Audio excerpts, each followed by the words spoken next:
प्रतिनिधित्व केलं या बुलढाण्याचं विधानसभेचं असे लोकप्रिय लोकनेते जाणते आणि धर्मवीर पेक्षा कितीतरी मोठ्या पदवी त्यांना आपण देऊ शकतो, परंतु स्वतः ते त्या पदव्या कधी लावत नाही.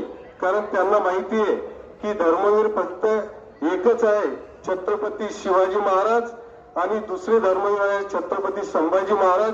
त्याच्या पलीकडे धर्मवीर कोणी नाही. आणि तुम्हाला सर्वांना माहिती आहे इथले धर्मवीर कसे. इथल्या धर्मवीरांनी 5 आणि 10 हजाराची एखाद्या बाईला साधी मदतही केली तर 10 जणात टेंडरा घेऊन सांगतात की सांग त्या बाईला मी मदत केली, सांग त्या बाईला मी मदत केली. 10 हजाराची 5 हजाराची काहीतरी मदत केली म्हणून टेंडरा घेऊन सांगतात.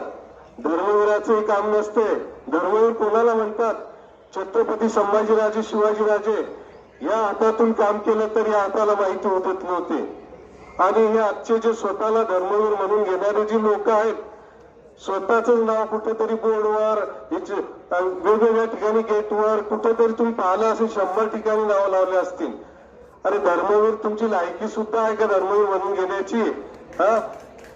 दुसरी गोष्ट तुम्हाला मी या ठिकाणी सांगतो की बुलढाणा शहरामध्ये जे या ठिकाणी पुतळे बसलेले आहेत ते सर्व पुतळे त्या समाजाच्या लोकांनी आपापली एक समिती बनवली आणि सर्व समाजांनी ते पुतळे लोकवर्गणीतून जमा केलेले.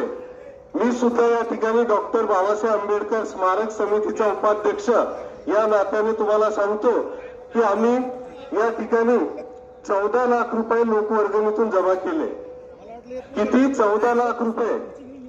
आणि इथले जे आमदार आहे संजय गायकवाड, हे ज्या पुण्याच्या जो ठेकेदार होता ज्याच्या घरी पुतळे बनवले त्याला फोन करून काय सांगतो माहितीये का?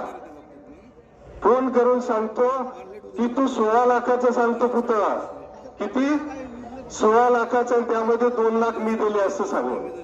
म्हणजे ज्याचा एक खडपूचा त्या पुतळ्यात सहभाग नाही तो त्या ठिकाणी सांगतो की माझे 2 लाख सांग. अरे नाल्यामध्ये कमिशन खा, रस्त्यामध्ये कमिशन खा, आणखी तू जे जे काही बांधलं त्यामध्ये कमिशन खा. तू पुतळ्यामध्ये बी कमिशन खायला निघाला का? तो पुतळ्यामध्ये भ्रष्टाचार करायला निघाला. माझे 2 लाख रुपये त्यामध्ये. ही गोष्ट तुमच्या सगळ्याच्या लक्षात आली पाहिजे म्हणून या ठिकाणी मी तुम्हाला जाणीवपूर्वक या ठिकाणी सांगत आहे. दुसरं, नगराध्यक्षासाठी किंवा नगरसेवकासाठी सर्वे करायचा, तो सर्वे करून मी तिकीट देणार असं जाहीर केलं. 2 वर्षापासून स्वतःच्या मुलाचे सर्व बुलढाणाभर पोस्टर लावत फिरला तो माणूस. तुम्हा आम्हाला सर्व त्या पोस्टरची घोणं आली असेल की जिथं पाहिलं तिथं 2च चेहरे. तू आणि तुझा मुलगा, तुझ्या त्याच्या पलीकडे तुझी पार्टी नाही का? फक्त घरातच पार्टी आहे का तुझी? तू आणि तुझा मुलगा. मग तुझ्या घरातच सगळं पाहिजे का? तुला, तुझ्या मुलाला, तुझ्या भाच्याला, तुझ्या मिसेसला, तुझ्या नातेवाईकाला तुम्हालाच पद पाहिजे?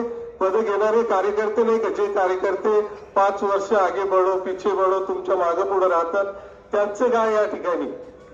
त्या लोकांना विसरून घरातच पद देण्याचा धंदा यांनी सुरू केलेला आहे. दुसरं तुम्हाला सांगतो, सर्वेमध्ये आम्ही सुद्धा आता सर्वे करू लागलो. आम्ही 5 टीम सर्वेच्या या बुलढाण्यामध्ये पाठवलेल्या आहे. त्यामध्ये शासकीय कर्मचारी सुद्धा आहे. त्या सर्व सर्वेमध्ये मी स्वतः आम्ही तो सर्वे झाल्यानंतर तो निकाल आमच्या समोर आला. त्यामध्ये अर्पिता ताई शिंदे 1 नंबर आहे त्या सर्वेमध्ये.